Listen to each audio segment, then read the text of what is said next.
సంఘములకు కావలసిన మాటల చేత మీరు బలపరుచున్నారు. దేవా, కూడిన బిడ్డలను, రావాల్సిన బిడ్డలను మీరు జ్ఞాపకం చేసుకుని మీరే మా ద్వారా మహిమ ఘనత ప్రభావాలు పొందండి. నజరేయుడైన యేసు నామములో ఈ ప్రార్థన అడుగుచున్నాను మా ప్రియ పరలోక తండ్రి. ఆమేన్. ఆమేన్. ప్రభువునందు ప్రియమైన దేవులారా, ప్రభు సన్నిధానంలో గడిచిన ఆదివారం వరకు కోరాహు కుమారుడు రాసినటువంటి కీర్తనలను మనము చదువుకుంటాం. కోరాహు కుమారుల పరిస్థితిని, వాళ్ళ విధి విధానాలని మనం తెలుసుకొని ఉన్నాం. అయితే ఈరోజు ఆసాపు కీర్తనను మనము ధ్యానించబోతూ ఉన్నాం. ఆసాపు అనగా సమకూర్చుట అని అర్థం. దేవుడు ఆసాపు జీవితంలో చేసినటువంటి కార్యాలన్నీ జ్ఞాపకం చేసుకుంటే, ఎన్ని శ్రమలు వచ్చినా, ఎన్ని ఇబ్బందులు వచ్చినా, ఎన్ని వేదనలు వచ్చినా దేవుడు అన్ని సమకూర్చి తనను రక్షించిన విధానాన్ని బట్టి ఆసాపు దేవుడి సన్నిధానంలో కీర్తనలను రాయడము జరిగింది. ఇక్కడ మనం చూసినట్లయితే మొదటి 6 వచనాలు, 1వ వచనం నుండి 6వ వచనం వరకు మనం చూస్తే దేవుడి గురించి కొన్ని విషయాలు మనకు ప్రత్యేకంగా తెలుస్తూ ఉన్నాయి. చదువుకుందాం. మొదటి వచనం నుండి, దేవాది దేవుడైన యెహోవా ఆజ్ఞయించుచున్నాడు, తూర్పు దిక్కు మొదలుకొని పడమటి దిక్కు వరకు భూనివాసులు రమ్మని ఆయన పిలుచుచున్నాడు. దీని అర్థం ఏంటి అంటే, ఇదిగో నిద్రించుచున్న వారిని లేదా మరణిస్తున్న వారిని జ్ఞాపకం చేసుకుంటూ, నిజంగా వారందరిని బట్టి ఆసాపు జ్ఞాపకం చేస్తున్నాడు. ఏంటి అంటే, ఇదిగో మరణిస్తున్న వారందరూ కూడా దేవుని పిలుపు పొందుకొని వెళ్తున్నారని ఆసాపు భక్తుడు జ్ఞాపకం చేస్తూ ఉన్నాడు.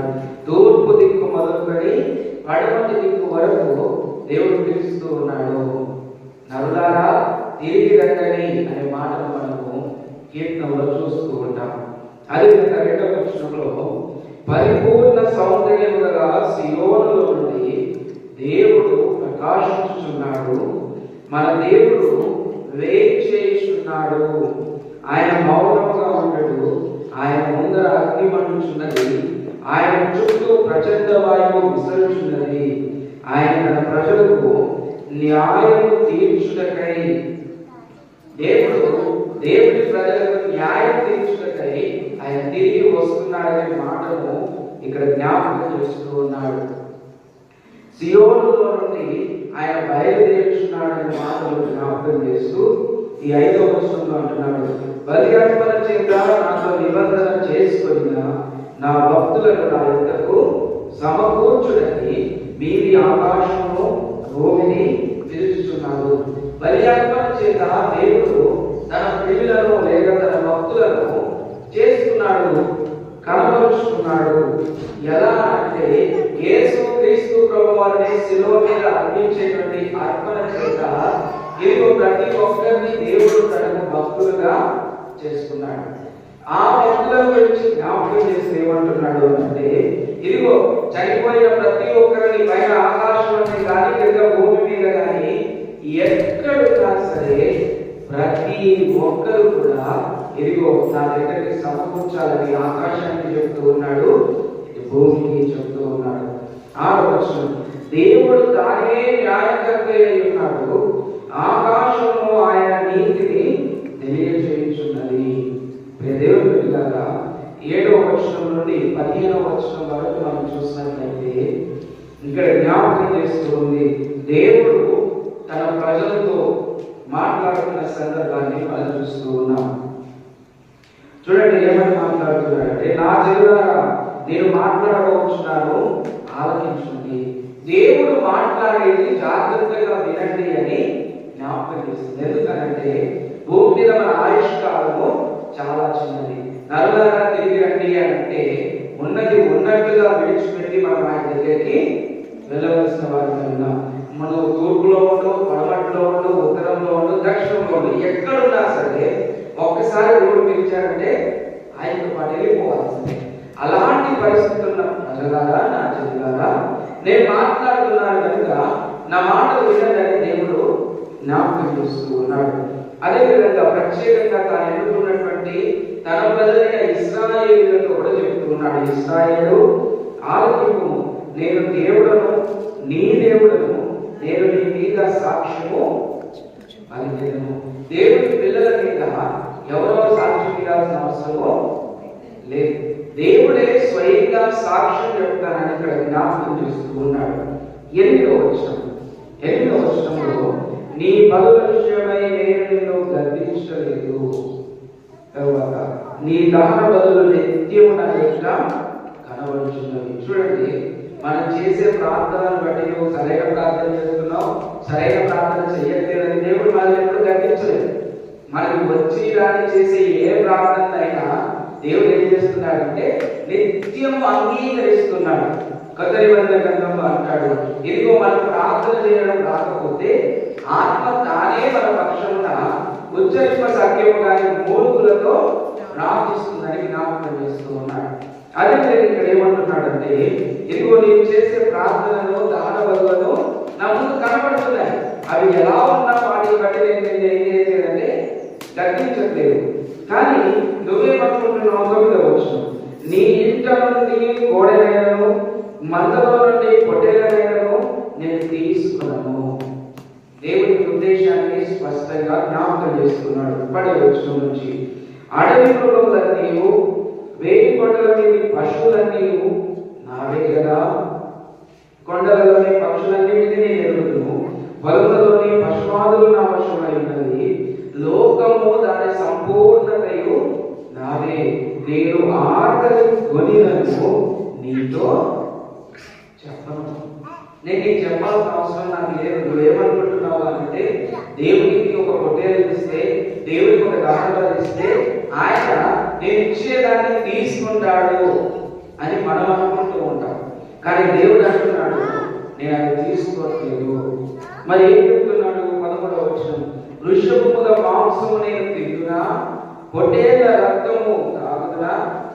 చూడండి, మాంసం తినడానికి, రక్తం తాగడానికి ఆయన మనం చూడకూడదమ్మా? చెప్పండి. ఆయన తినాలనుకున్నా కూడా ఆయన మనం ప్రత్యేకంగా ఇవ్వాల్సిన అవసరం లేదు. ఆయన కావాల్సిన అన్ని ప్రపంచంలో సిద్ధంగానే ఉన్నాయి. ఇప్పుడు ఉదాహరణకు జ్ఞాపకం చేస్తున్నాను, మన జనగామ జిల్లాలో కుస్తీ, దానికి ఆహారం సిద్ధం చేయాలా? దానికి ఎదురుబాటు అనుకోండి, ఆటోమేటిక్గా అదే విధంగా దేవుడికి ఎవరో ప్రత్యేకంగా ఇస్తేనే ఆయన తీసుకుంటాడనేది ఏమీ లేదు. దేవుడివే అన్ని కూడా దేవుడి.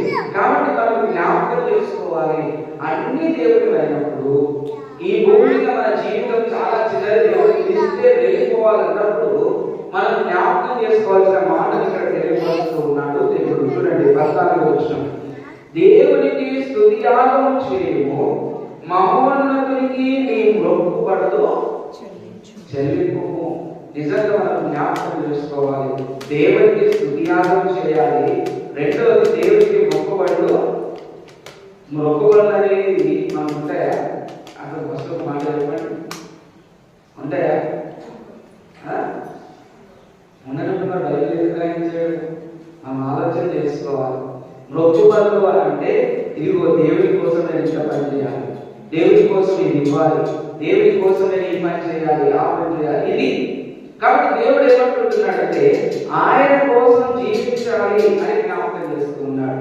15వ వచనంలో అంటున్నాడు, నువ్వు దేవుడి కోసం జీవిస్తూ, దేవుడి కోసం పనిచేస్తూ, ఇదిగో ఆపత్కాలంలో నీవు నన్ను గురించి మొరపెట్టుము, నేను నిన్ను విడిపించను, నీవు నన్ను మహిమపరచను. ఏమంటున్నాడంటే దేవుడి కోసం నువ్వు జీవిస్తూ నీకు ఏ ఆపద వచ్చినా ఒకసారి మొరపెట్టు, నేను నిన్నేం చేస్తానో కాపాడతాను, నేను నిన్ను విడిపిస్తాను, నేను నిన్ను నడిపిస్తానని జ్ఞాపకం చేస్తూ ఉన్నాడు.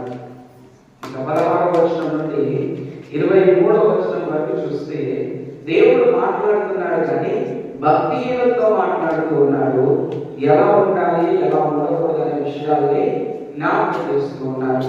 ఇప్పుడు మనం చూసినట్లయితే 16వ వచనంలో భక్తిహీనులతో దేవుడు సెలవిస్తున్నాడు.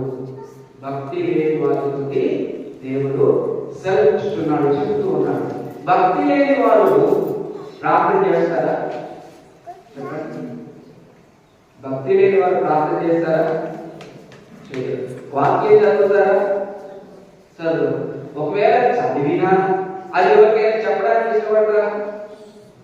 భక్తి లేని వారు.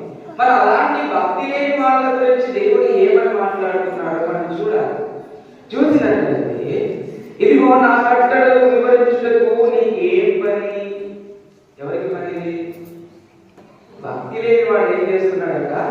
దేవుడి మాటల్ని చెప్తున్నాడు.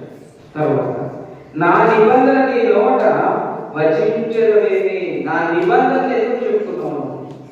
నీ భక్తి ఎలా ఉందో తెలియదా? నీ భక్తిలో చూసుకుంటూ ఆ భక్తి లేని స్థితిలో నా కట్టడలను జ్ఞాపకం చేసుకుంటున్నావు, నా నిబంధన జ్ఞాపకం చేసుకుంటున్నావు, కానీ నన్ను మాత్రము మర్చిపోయాడు. ఇంకా 17వ వచనం దేవుని వాక్యం చేసే ఒకే ఒక పని ఏంటి అంటే మనం సరిగ్గా ఉండాలని చెప్తుంది. ఏమని చెప్తుంది? భక్తి నచ్చదు. నువ్వు సరిగ్గా ఉండాలి, నువ్వు సరి చేసుకోవాలని నచ్చదా? నచ్చదు. దేవుడు అదే అంటున్నాడు 17వ వచనం, దిద్దుబాటు నీకు అసహ్యం కదా. తర్వాత నీవు నా మాటలను నీ వెనుకకు త్రోసివేయదు. భక్తిహీనుడు దిద్దుబాటుకి లొంగడు. ఒకవేళ దేవుని వాక్యమైన ముందుకు వస్తే దాన్ని తోసేస్తాడు, ఇది నాకు కాదులే వేరే వాళ్ళకి. అలాంటి భక్తిహీనుడు ఏం చేస్తున్నాడంటే దేవుని కట్టడలను వివరిస్తున్నాడు, దేవుని నిబంధనను వచిస్తూ ఉన్నాడు, అనగా ప్రకటిస్తూ ఉన్నాడు. తర్వాత 18వ వచనం, నీవు దొంగను చూసినప్పుడు వానితో ఏకీభవించదు. భక్తిహీనుడు దొంగను చూస్తే దొంగతో కలిసి ఏం చేస్తాడు? ఓకే, దొంగతనం చేసావు కదా, నీకింత నాకింత, అట్లయితే నేను ఎవరికి చెప్పు. చూడండి, ఇది భక్తిహీనుడి పని. తర్వాత వ్యభిచారులతో నీవు సాంగత్యము చేసినవు. వ్యభిచారులతో భక్తిహీనుడు వ్యభిచారులతో సాంగత్యం చేస్తాడు. మళ్ళీ ఏంటంటే దేవుని వాక్యం వైపు చూస్తాడు, ప్రార్థన వైపు చూస్తాడు. ఇప్పుడు నేను తప్పుకోవడం అంటారా? దేవుడు మాట్లాడుతున్నటువంటి మాటలు. తర్వాత 19వ వచనం, కీడు చేయవలనని నీవు నోరు తెరుచుకున్నావు. ఏం చేయాలని? కీడు చేయవలనని. తర్వాత నీ నాలుక కపటము కల్పించుచున్నది. నీ నాలుక లేని విషయాన్ని కల్పించుచున్నది. తర్వాత 20వ వచనం, నీవు కూర్చుండి నీ సహోదరుల మీద కొండెములు చూపుచున్నావు. ఎవరి మీద?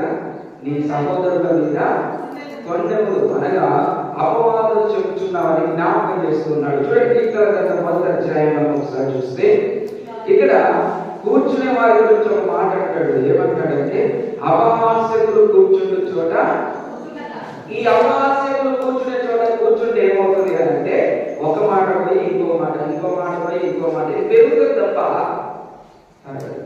అదే మాట ఇక్కడ జ్ఞాపకం చేస్తూ ఉన్నాడు. నీ తల్లి కుమారుని మీద అపనిందలు మోక్షున్నావు. ఇవన్నీ జ్ఞాపకం చేసి 21వ వచనంలో దేవుడు ఏమంటున్నాడు అంటే, ఇంటి పనులు నేను చేసినను నేను మౌనినై ఉంటిని. చూడండి, ఇవన్నీ మనం చేస్తున్నప్పటికీ, దేవుడి దృష్టికి వ్యతిరేకమైన పరిస్థితులు మనం చేస్తున్నప్పటికీ, ఉంటున్నప్పటికీ దేవుడు ఏం చేస్తున్నాడంటే మౌనంగా ఉన్నాడంట. ఏం చేస్తున్నాడు? మౌనంగా. మరి మౌనంగా ఉన్న దేవుడు ఈ కీర్తనలో మాట్లాడుతున్నాడు. ఏమని మాట్లాడుతున్నాడు? 21వ వచనం, అందుకు నేను కేవలము నీ వంటి వాడని నీవు అనుకుంటుంది. ఏమనుకుంటున్నారట? దేవుడు నాలాంటి వాడే. ఎలాంటి వాడు? దేవుని ఆలోచనలు నాలాగే ఉంటాయి. దేవుని వాక్యం అంటే మన ఆలోచనలు వేరు, దేవుని ఆలోచనలు వేరు. మన తలంపులు వేరు, దేవుని తలంపులు వేరు. మన పనులు వేరు, దేవుని ప్రణాళికలు వేరు. కానీ మనుషులు ఏమనుకుంటారంటే నేను ఆలోచించినట్టే దేవుడు ఆలోచిస్తాడు. ఒక ఉదాహరణ చెప్పి నేను ముగించడానికి ముందుకు వెళ్తాను. దేవుడు దావీదు భక్తుడు ఒబేదెదోము ఇంటి నుంచి మందసమును తీసుకొని రావాలనుకున్నాడు. మందసం తీసుకొని రావాలి అంటే ఒత్తిగా తీసుకొని రావడానికి వీలు ఉండదు. ముందు పాటలు పాడే వాళ్ళు ఉండాలి, యాజకుడు. ఆ తరువాత ఇదిగో దేవుని మందసమును మోసేవారు ఉండాలి. ఆ తర్వాత ఎడ్ల బండి, అప్పుడే పొలానికి వాడని, దున్నడానికి వాడని కొత్త ఎడ్ల బండి కట్టి దాని మీద మందసం పెట్టి దాన్ని పట్టుకొని రావాలి. పట్టుకొని వచ్చేటప్పుడు ఎడ్ల బండి మీద పెట్టినప్పుడు కొత్త బండి ఏం చేయాలి? జాగ్రత్తగా అన్ని ఉన్నాయా లేవా, ఊడిపోయేటట్టుందా, గట్టిగా ఉందా, మెత్తగా ఉందా అని చూసుకోవాలి. అన్నీ చూసుకున్నారు. నడపడానికి ఒక మనిషి పైన పెట్టారు, వెనకాల మందసాన్ని పెట్టారు. ఇప్పుడు మందసం నడుస్తూ నడుస్తూ ముందుకు వెళ్తూ ఉండి, ముందు యాజకులు వెళ్తున్నారు, వెనకాల ఇశ్రాయేలీయులు వస్తూ ఉన్నారు. సడన్ గా కొంత దూరం అయినప్పుడు బండి యొక్క టైర్ అనేది ఒక రాయి ఎక్కింది, అది ఊడిపోయింది. ఆ రాయి పైన ఊడిపోయిన తర్వాత మందసం అనేది కింద పడుతుంది. మందసం అనేది ఏం చేస్తాం మనం? ఒకవేళ ఆ సందర్భంలో మనం ఉంటే బండి మీద నుంచి మందసం కింద పడుతుంటే ఏం చేస్తాం?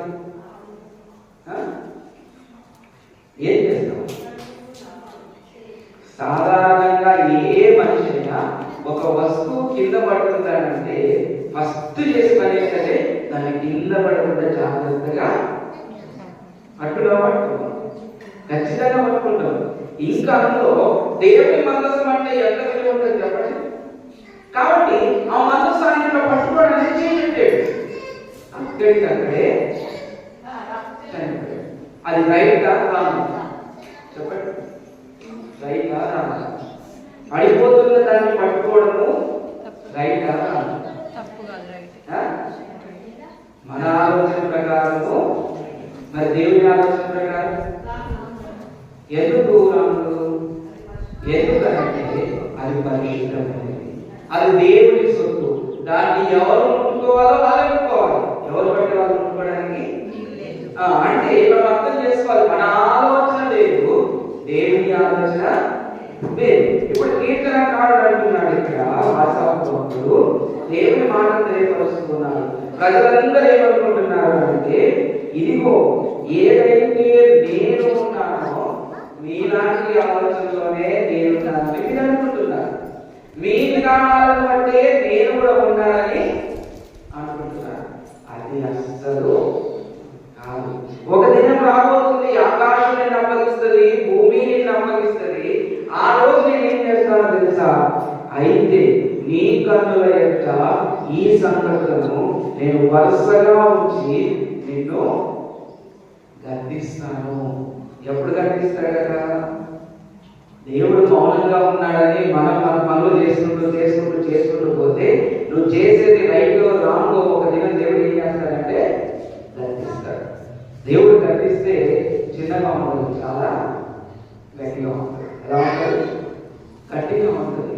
కాబట్టి మనం జ్ఞాపకం చేసుకొని దేవుడు గద్దించే లోపే మనం జాగ్రత్త పడాలి. దేవుడు గద్దించే లోపే మనం జాగ్రత్త పడాలి. 22వ వచనం, కీర్తనల గ్రంథం 50వ అధ్యాయం 22వ వచనం. దేవుని మరచువాడలారా. దేవుడు అంటే తెలుసు, వాక్యం అంటే తెలుసు, ప్రార్థన అంటే తెలుసు, ప్రతి తెలుసు. కానీ లోకపరమైన విషయాలను బట్టి, కుటుంబపరమైన విషయాలను బట్టి, ప్రతి పరిస్థితులను బట్టి, కలిగే ఇబ్బందులను బట్టి మనం ఏం చేస్తామంటే కొన్నిసార్లు దేవుడిని మర్చిపోతాం. ఏం చేస్తాము? దేవుని మర్చిపోతాం. ఇదే కీర్తనలో ఒక మాట ఉంటుంది, ఇశ్రాయేలీయులు ఎడమ వైపు దేవుని కార్యాన్ని చూసి కుడివైపు తిరిగి దేవుని మర్చిపోయారు. ఎంతసేపు చెప్పండి ఎడమ వైపు నుంచి కుడివైపు తిరగడానికి? క్షణాల్లో గొప్ప కార్యం చేసిన దేవుణ్ణి మర్చిపోయారు. కాబట్టి అలా మర్చిపోయే వాళ్ళ గురించి జ్ఞాపకం చేస్తూ దేవుణ్ణి మరచువాడలాగా దీనిని యోచించుకోండి, దీన్ని ఆలోచన చేసుకోండి. మీ ప్రాణం దేవుని పిలిస్తే ఆయన సన్నిధానంకు వెళ్ళిపోవాలి. దేవుని సన్నిధానంలో ఆయనకి ఏదో తక్కువ ఉన్నట్టు మనం ఇచ్చేదాని మీద ఆయన ఆశపడే వ్యక్తి కాదు. తర్వాత 3వ విషయం ఏమంటున్నాడు అంటే, ఇదిగో భక్తిహీనతో ఉండి కూడా ఇదిగో నా వాక్యాన్ని నువ్వు ఎలా ఆలోచన చేస్తున్నావు అని జ్ఞాపకం చేస్తున్నాడు. 4వ విషయానికి వచ్చి, నాలాగే దేవుడు ఉంటాడని నువ్వు ఎలా తప్పుగా దేవుడి గురించి ఆలోచన చేస్తున్నావు. ఐదో విషయంలో అంటున్నాడు, దేవుని మర్చిపోయే వాళ్ళు ఈ విషయాలన్నీ గుర్తుపెట్టుకోండి. ఎందుకు గుర్తుపెట్టుకోమంటున్నాడు అంటే, ఒకవేళ మీరు గుర్తుపెట్టుకోకపోతే నేను మిమ్మల్ని చీల్చివేయును, తప్పించుకోని వాడు ఎవడు, దేవుని చేతి నుండి తప్పించుకునే వాళ్ళు ఎవరు లేరు. 23వ వచనం, ఒకవేళ తప్పించుకోవాలి అన్నా, రక్షింపబడాలి అన్న ఒక మాట భక్తుడు జ్ఞాపకం చేస్తున్నాడు. ఏమంటున్నాడంటే, స్తుతి యాగము అర్పించువాడు నన్ను మహిమపరచుకుంటున్నాడు, నేను వారికి దేవుని రక్షణ కనపరచినట్లు వాడు మార్గము సిద్ధపరచుకునేను. ఏ మార్గం సిద్ధపరచుకున్నాడు అంటే, దేవునికి విధేయతగా ఉండి, దేవునికి ప్రార్థన చేస్తూ, దేవుని వాక్యానికి లోబడుతూ తన జీవితాన్ని పట్టుకున్నటువంటి వాడు ఇదిగో సిద్ధం చేసుకుంటాడు. ప్రభా, ఈ భూమి మీద నా జీవితం అయిపోతే నెక్స్ట్ నా జీవితం ఎక్కడ ఉండాలి అంటే నీతోనే ఉండాలి. ఈ మార్గాన్ని ఎవరైతే సిద్ధపరుచుకుంటారో వారికి రక్షణ కలుగజేస్తారని దేవుని వాక్యము తెలియపరుస్తుంది. కాబట్టి దేవుడు మనల్ని జ్ఞాపకం చేసుకొని మన హృదయాలను, మన ఆలోచనలను, మన ప్రవర్తనను, ప్రతి విషయాల్లో దేవుడు తన కృపలో మార్చి తన వైపు తిరుగునట్లు చేసుకొని మనందరినీ దీవించి ఆశీర్వదించి నడిపించుగాక. తిరిగి చదవబడిన వాక్యాన్ని బట్టి దేవునికి కృతజ్ఞతలు మనం తెలియపరచుదాం.